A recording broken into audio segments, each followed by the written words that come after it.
दोस्तों, एक समय था जब लोग गर्मियों के मौसम में अपने पूरे परिवार के साथ घर की छतों पर सोते थे। उस समय पे आज की तरह कोई मॉडर्न कूलिंग डिवाइस नहीं होती थी, लेकिन फिर भी लोग चैन की नींद सोते थे। और एक आज का समय है कि इतनी सारी मॉडर्न डिवाइसेस होने के बावजूद लोग गर्मी से बेहाल हैं। आज के समय में गर्मी के मौसम में हीट स्ट्रोक और हार्ट अटैक के केसेस भी बढ़ते जा रहे हैं। अर्थ का टेम्परेचर भी हर साल बढ़ता ही जा रहा है और ये टेम्परेचर पिछले 100-200 सालों में गर्मी के रिकॉर्ड्स ब्रेक कर रहा है। नमस्कार दोस्तों, आज की इस वीडियो में हम जानेंगे कि आखिर वो क्या कारण है जिनकी वजह से हमारी अर्थ और हमारे एटमॉस्फेयर का टेम्परेचर हर साल गर्मी के मौसम में बढ़ता ही जा रहा है, और वो क्या चीजें हैं जिन्हें हम अपने डेली लाइफस्टाइल में इम्प्लीमेंट करके अपने आने वाले फ्यूचर को हीट वेव से बचा सकते हैं और एक हेल्दी इन्वायरमेंट कैसे क्रिएट कर सकते हैं। तो दोस्तों, बने रहिए इस वीडियो के एंड तक।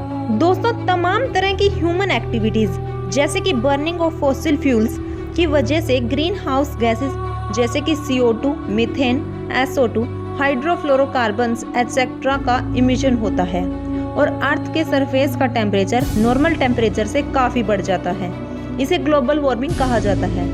दोस्तों, ऐसी बहुत सारे साइंटिफिक टर्म्स हैं जिन्हें अगर मैं इस वीडियो में एक्सप्लेन करूं तो आप भी अग्री करेंगे कि हाँ, ये चीज़ें ग्लोबल वार्मिंग और क्लाइमेट चेंज के लिए रिस्पॉन्सिबल हैं। लेकिन आज की इस वीडियो का मकसद उन ह्यूमन एक्टिविटीज़ के बारे में डिस्कस करना है जिन्हें अगर आप अपनी डेली लाइफस्टाइल में थोड़ा इम्प्रूवमेंट के साथ अपनाएं तो ग्लोबल वार्मिंग का ये वीडियो सिर्फ आपके मोबाइल तक ही सीमित नहीं रह जाएगा, बल्कि हम और आप साथ मिलकर ग्लोबल वार्मिंग के इस खतरे को काफ़ी हद तक कम भी कर सकते हैं।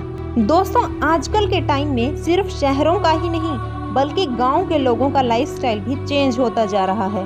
एक दूसरे की देखा देखी में अब गांव के लोग भी मॉडर्न टेक्नोलॉजी का यूज करने लगे हैं, जो काफ़ी हद तक सही भी है और लोगों के लिए मददगार भी। लेकिन इन्हीं मॉडर्न डिवाइसेस में बहुत सी डिवाइसेस ऐसी भी हैं जो हमारे एटमॉस्फेयर के लिए नुकसानदायक हैं।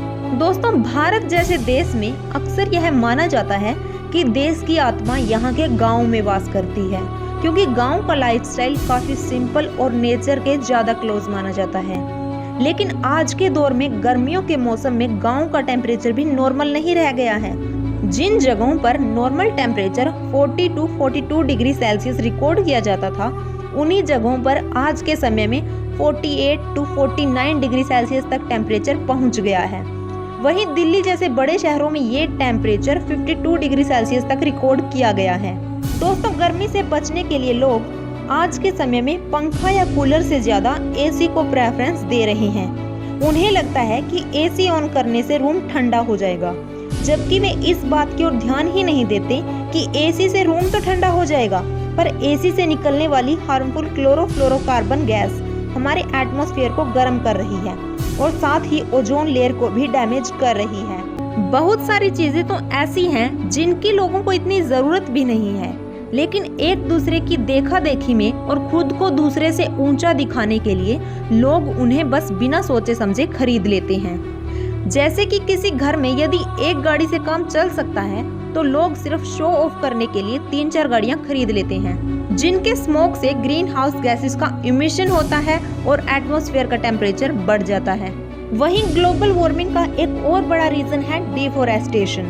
दोस्तों, आपने अपने स्कूल टाइम में पढ़ा होगा कि पेड़ पौधे हमारे एटमॉस्फेयर की हार्मफुल गैसेस को एब्जॉर्ब कर लेते हैं और ऑक्सीजन गैस का इमिशन करते हैं। उदाहरण के लिए, एक आम का पेड़ 5 एसिड के कारण हुए हार्मफुल गैस इमिशन को नलीफाई कर सकता है। कोई पेड़ जितना ज्यादा बड़ा होता है वह उतनी ही अधिक ऑक्सीजन इमिट करता है। दिल्ली, मुंबई जैसे बड़े शहरों में सर्दियों के मौसम में भी एटमॉस्फेयर इतना ठंडा नहीं होता जितना कि हिली एरियाज या फॉरेस्ट में होता है, क्योंकि इन शहरों में इंडस्ट्रीज बहुत ज्यादा होती हैं और व्हीकल की वजह से भी गैसेस का इमिशन होता है, और ग्लास और कंक्रीट से बनी बड़ी बड़ी बिल्डिंग्स की वजह से और प्रॉपर वेंटिलेशन की कमी से हीट यहीं पर ट्रैप हो जाती है।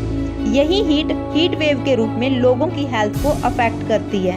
केवल भारत में ही नहीं, दुनिया के लगभग सभी देशों में हीट वेव्स बढ़ती जा रही है। दोस्तों, अब हम जानेंगे कि वो क्या चीजें हो सकती हैं जिनके साथ हम ग्लोबल वार्मिंग और हीट वेव के खतरे को कंट्रोल कर अपने लिए एक हेल्दी एनवायरनमेंट क्रिएट कर सकते हैं। दोस्तों, गर्मी से बचने के लिए लोग एसी का इस्तेमाल कर रहे हैं, जो कि एनवायरनमेंट और हमारी हेल्थ दोनों के लिए सही नहीं है। एसी का मेन फंक्शन रूम को ठंडा करना होता है, तो अगर हम इसका कोई अच्छा अल्टरनेट ढूंढ लें जो एनवायरनमेंट फ्रेंडली हो, तो हमें एसी यूज करने की कोई ज़रूरत नहीं होगी। ये तो सभी जानते हैं कि जिस जगह पर अधिक पेड़ पौधे होते हैं वहाँ का तापमान बाकी जगह की तुलना में थोड़ा ठंडा रहता है। तो अपने घर के आसपास ज़्यादा से ज़्यादा पेड़ उगाइए ताकि वहाँ का टेम्परेचर नेचुरल तरीके से ठंडा रहे। आजकल लोग सिर्फ फैशन के लिए ही छोटे मोटे गमले वाले पौधे अपनी बालकनी में रख देते हैं और कहते हैं कि हम एनवायरनमेंट फ्रेंडली या नेचर लवर हैं। बेशक पौधा छोटा हो या बड़ा, वो नेचर का ही पार्ट होता है, पर ग्लोबल वार्मिंग जैसे संकट को देखते हुए हमें बड़े पेड़ों की अधिक जरूरत है। दूसरा चेंज हम ये कर सकते हैं कि थोड़ी दूर तक जाने के लिए गाड़ियों या बाइक की जगह साइकिल का इस्तेमाल कर सकते हैं। जैसे चंडीगढ़ शहर एक स्मार्ट सिटी के रूप में जाना जाता है। पूरे शहर में लगभग 5000 स्मार्ट साइकिल्स मौजूद हैं और साइकिल चलाना हमारी हेल्थ के लिए भी अच्छा होता है। लग्जरी वाली लाइफ जीते जीते हमें आराम की इतनी आदत हो गई है कि हम बाहर तो छोड़ो, अपना खुद का काम करने में भी आलस अनुभव करते हैं। ऐसे में साइकिलिंग करना हमारी बॉडी के लिए भी बेनिफिशियल होगा। और गर्मियों में घरों को ठंडा रखने के लिए हम रेडिएंट कूलिंग का भी इस्तेमाल कर सकते हैं, जो एक पुराने समय में यूज की जाने वाली टेक्निक है। इस टेक्निक के अंदर घरों की छतों में वाटर पाइप्स फिट की जाती है ताकि उनमें लगातार वाटर पास करता रहे और छत ठंडी रहे। इसके साथ ही हम घर की छतों पर व्हाइट कलर का पेंट भी कर सकते हैं। व्हाइट कलर सनलाइट को रिफ्लेक्ट करता है और घर में ठंडक बनी रहती है। दोस्तों, ग्लोबल वार्मिंग पूरे तरीके से खत्म होगा या नहीं ये तो हम नहीं जानते, लेकिन अगर आप बताए गए सॉल्यूशंस को अपनाते हैं तो ये काफी हद तक कंट्रोल जरूर किया जा सकता है।